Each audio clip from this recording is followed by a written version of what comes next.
I am sure you know about the Rath Yatra taking place every year in Puri, but did you know the story of where it all began?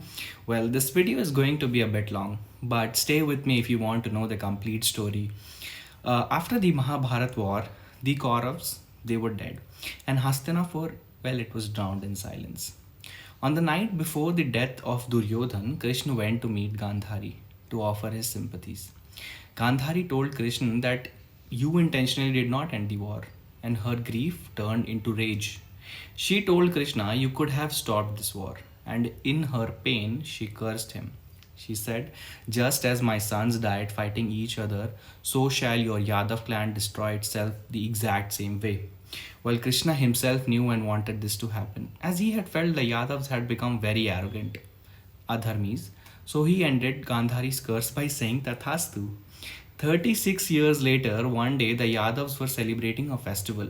Now, during the festival, a dispute started out between the Yadavs over who was the most powerful warrior.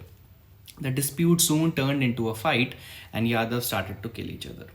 Krishna tried to stop the fight, but he couldn't stop. Now, grief stricken Krishna sat in meditation under a tree in a forest. A hunter named Jara mistook Krishna's foot, soft and shining, for a deer, and he shot an arrow right into Krishna's foot.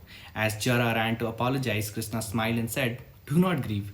In my past life, in Treta Yuga, when I was Ram and you were Vali, I had shot you from behind. And this was destiny. Today, the debt is paid. Krishna left his body and it turned into a sacred wooden log that floated in the ocean. Meanwhile, in Odisha, king named Indrayumna had seen a dream. A divine idol would appear in a wooden form near the coast. And to his surprise, his men found Krishna's body transformed in a wooden form.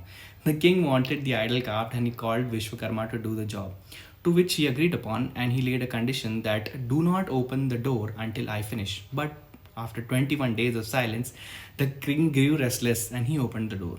The idols were unfinished, with large eyes and no hands or legs.